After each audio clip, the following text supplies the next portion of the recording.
Believe it or not, most of us already have one or more trusts without even realizing it. A typical example would be a family home, which is jointly owned by mum and dad. This means that they're both entitled to all of the net value of the property. Joint owners of a property or bank account have to follow certain rules. For example, one owner can't just sell a jointly owned house without the agreement of the other. And when one owner dies, the other owner automatically becomes the sole owner of the whole property, despite whatever might be said to the contrary in the deceased's will. So how did trusts start?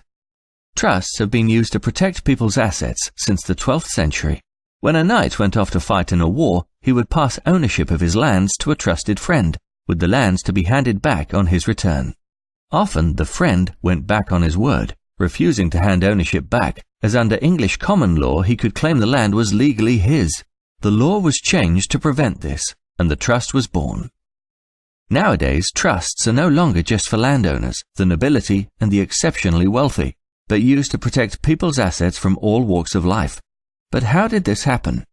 Following the end of World War II, there was a massive housing shortage, which was met by the building of council houses. Many of us will remember our parents and grandparents happily living in one.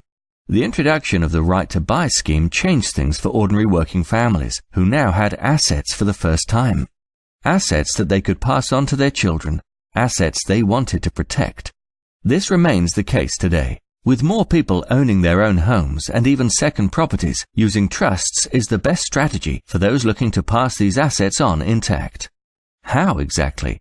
Well, although the trustees are the legal owners of the assets inside the trust and make all the decisions, the money has to be used according to the rules you set out for them to follow. Today, trusts have many uses and are not only great for protecting young dependents and vulnerable beneficiaries, but can stop unintended parties getting their hands on your money after you're gone. When assets are passed to beneficiaries, absolutely, they're at risk of attack from divorce or separation, bankruptcy and creditors, remarriage, care costs and taxation.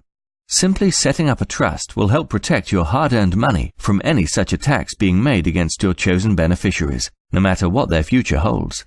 So before you ride off into the sunset on your trusty steed, be your loved one's knight in shining armor by setting up a trust today.